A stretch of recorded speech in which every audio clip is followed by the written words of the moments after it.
If you've been in the Reebok game for a while, you know that Packer has produced some of the best collaborations between them and Reebok in the last 10 years. And this one is no different. Hey guys, welcome back to Kicks Reasons channel. Today we're looking at this beautiful Packer and Reebok collaboration for the Instapump Fury. And these came out about 7 years ago, which now seems like a lifetime ago.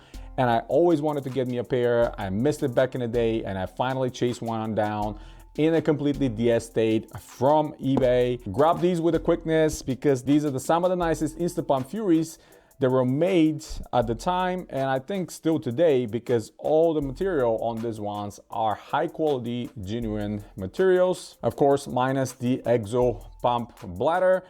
Everything else you see here is nubuck, genuine, thick nubuck, colored in this kind of a light blue, which I absolutely appreciate because the combination between the light blue and this gum color on the outsole, pull tabs, and the pump makes this shoe really pop, and I really like it. So what they call these ones, the Instapump Fury OG nubuck, and of course, back in those days, we were still getting some nice touches like the hang tag, Reebok Classic hang tag, with of course having Packer exclusive on the backside.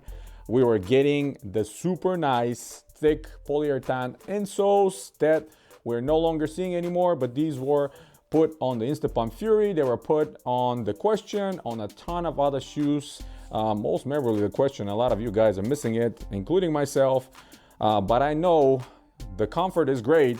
Just keep in mind that over time, they're gonna start degrading, they're gonna deteriorate, and they're gonna start crumbling. So roughly about 10 years, if you don't wear them, these insoles kind of starting to play a big trick on you, but it doesn't matter. For the comfort itself, they're absolutely amazing. And because this shoe, the way it's constructed these days, not with a real hexalite, and the midsole is very dense. I think it's denser than what the original one was. The compound is similar, but back in the day they were slightly softer. And of course, again, their original hexalite provided more comfort as well. But now, because of these retros, of the way they are produced, these insoles help a lot. And some of the newer retros don't have these insoles, so I'm finding myself very often grabbing the insole and placing it on some of the newer ones if I want to wear them. Now the pull tabs, big touch here. They're this very thick rubber that normally you don't see. Normally we have pull tabs here made of fabric, but on this specific model, they put these rubber, thick brown rubber or gum rubber on the back pull tab and a thumb pull tab. Same color matches the color of the rubber on top of the Instapump inflator, and the outsole, which is also gum. And it's super sticky. Again, I don't know what the rubber compound on these gum outsoles are, but every single model I have, they're super sticky and squeaky, especially if you're on a wooden floor.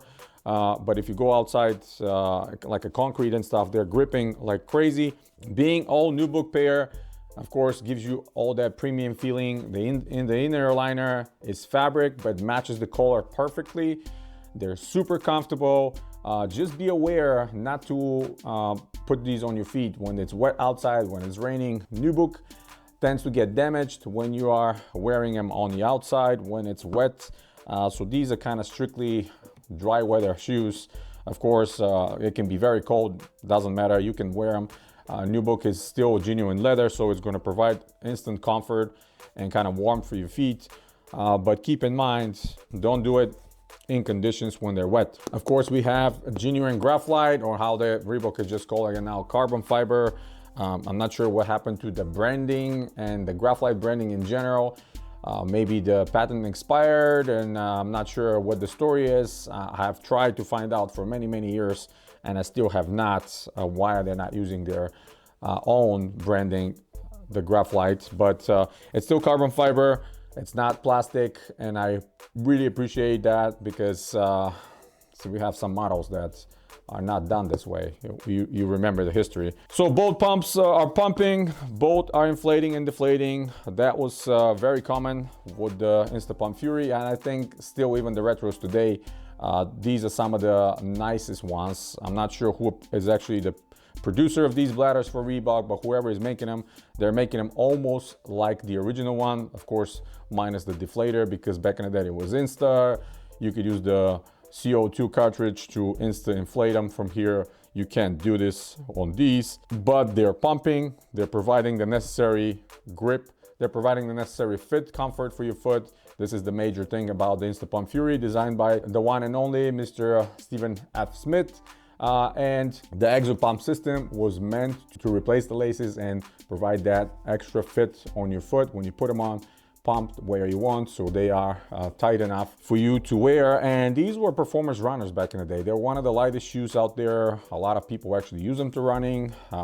Personally, I have never, because they were so impossibly expensive for me that I've never had any of the original pairs, unfortunately, until about, I don't know, 11, 12 years ago. But Packer created so many wonderful collaborations for a lot of models: the Shack Attack, the Question, the Instapump Fury, the Answer. Anytime you get yourself one of those collaborations, you will see how much quality and thought has done behind these projects. And I absolutely love this one. I have to tell you, I'm so happy that I was able to finally track down this pair, to add it to the Instapump Fury collection I have. Top 3 favorite model to me of all time, probably number 1 of all time, because of all the technology that went behind, all the bold designs that went behind, and still 25 plus years later, this shoe is and looks like it just came out. It's so futuristic, it was so ahead of its time. They even designers today cannot match this. I mean, point me out to a shoe that can show so much technology in one, and be so radical and out there for so many years. I cannot think of anything, and this is timeless design. And I love what Reebok is doing, mixing different materials, mixing different colors, mixing different combinations. I think when they initially started pushing this model and did all the collaborations, I counted for 1 year, we had 30 plus different releases. And one by one, I'm trying to chase all of them down because of the time. They were a lot more expensive than what I could have afford. Luckily with Reebok, chasing them down takes not that long of a time, but still every once in a while you will see a DS pair or lightly worn pair pop on eBay. People are just trying to make a quick sell, and because Reebok does not create such a gigantic hype like some other brands, which I personally appreciate because I wear what I like. I don't care about the hype, any of that stuff. And models like that can be acquired for under $100, which for me is absolutely amazing because they instantly become part of my collection and expanding my love for Reebok. All right, so long story short, these are amazing. If you find a pair online to buy, go ahead and get them. You're gonna absolutely love these ones. I'm telling you, thick nubuck, genuine materials. The smell is great. The comfort is amazing.